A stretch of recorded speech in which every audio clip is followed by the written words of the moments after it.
Essa semana, a repórter Estela Ziskind entrevistou André Dayan para falar sobre o seu novo livro, Palmeiras, o time de todos os povos. Veja.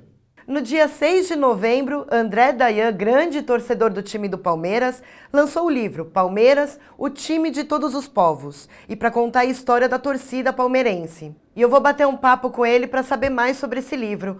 Oi André, tudo bem? A ideia do livro surgiu a partir da torcida, né? Como que você reuniu esse material para escrever o livro? Oi Estela, tudo bom? É um prazer falar com você e com todos que acompanham o Shalom Brasil. Então, a ideia do livro foi contar a história do Palmeiras a partir da história da torcida do clube, né? Acho que o diferencial da obra é que nela o torcedor é o grande protagonista, né? Contando um pouco mais da minha história, assim, eu sou de família judaica, né? Tanto por parte de mãe quanto por parte de pai. E a família do meu pai veio do Egito, né? Meus avós nasceram no Egito e vieram para o Brasil ali no final dos anos 50, começo dos anos 60, e logo viraram sócios do Palmeiras, né? E o meu pai sempre me conta que assim como os meus avós, muitos judeus do Egito e de outros países árabes também viraram sócios do Palmeiras, né? E aí, pesquisando, assim, o que eu posso afirmar é que isso se deve ao caráter aglutinador que o Palmeiras teve desde os primórdios da história do clube, né? Desde a época que se chamava Palestra Itália, né? O Palmeiras mudou de nome ali em 1942.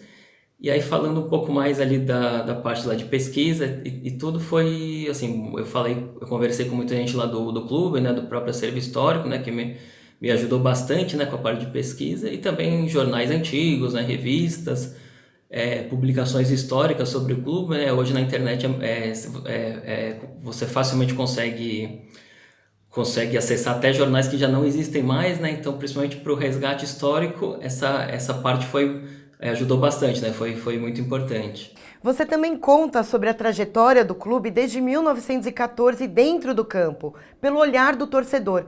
Quais os pontos principais dessa trajetória?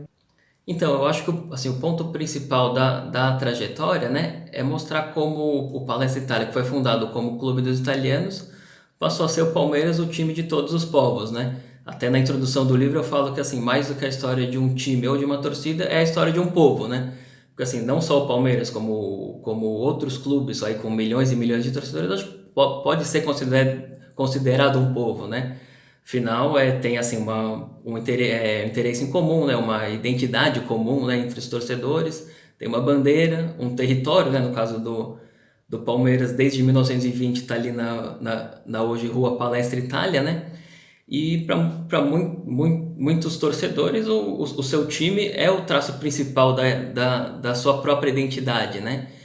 Então, acho que é essa história que o livro tenta contar um pouco, né? Mostrar, no caso do Palmeiras, como assim, começou como o clube dos italianos e foi ganhando ali adeptos de diferentes raças, origens e culturas, né? Então, aí, quando a gente fala da história de um povo, pode ser a história de um país, de uma etnia, ou, por que não, de um time de futebol, que é algo que causa uma mobilização popular como talvez nenhuma outra atividade consiga, né? E André, qual a história mais marcante do livro? Então, eu acho que não tem uma história específica que seja mais marcante, né? Mas o livro traz algumas histórias curiosas e pouco conhecidas. Acho que essas que são as mais especiais. Uma que eu posso dar de exemplo é de uma torcedora apelidada de Vovó do Pito, né? Que eu falo no livro que é a torcedora mais antiga do Palmeiras que se tem notícia, né? Ainda na época do Palestra Itália, ela era uma mulher negra, ex-escrava, e que era uma espécie de torcedora símbolo do Palestra Itália ali no começo dos anos 30, quando ela já tinha mais de 100 anos de idade, né? Ela era uma figura bem conhecida da São Paulo daquela época, e acho que essa é uma história bem curiosa, bem bacana, que acho que é especial do livro. Uma outra que eu posso citar também, que é um resgate histórico e pouco conhecido, também é conseguido a partir de jornais antigos, né? Fala de um torcedor de nacionalidade portuguesa, né? Que lá por volta de 1920 também era uma espécie de torcedor símbolo do Palestra, né? Assim como hoje o Palmeiras tem o Abel Ferreira, né? Técnico português, que é um líder, naquela época tinha um torcedor português que era um líder da torcida palestrina, né?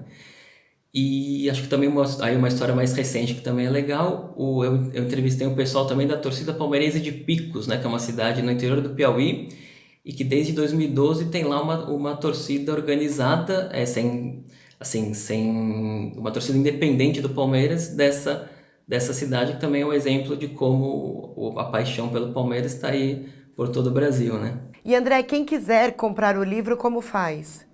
Então, quem quiser comprar o livro, agora é só online pelo site da Editora Multifoco, né? É www.editoramultifoco.com.br, só procurar pelo título aqui, Palmeiras, o time de todos os povos, e comprar online. A gente teve o lançamento o lançamento presencial dia 6 de novembro, né? Agora, todo mundo que quiser, é só comprar online pela Editora Multifoco, entrega em todo o Brasil. Obrigada, André, pela entrevista e sucesso com o livro. Obrigado a você, Estela. Agradeço demais ao Shalom Brasil pela oportunidade e espero que todos gostem do livro, sejam palmeirenses ou não. Um abraço.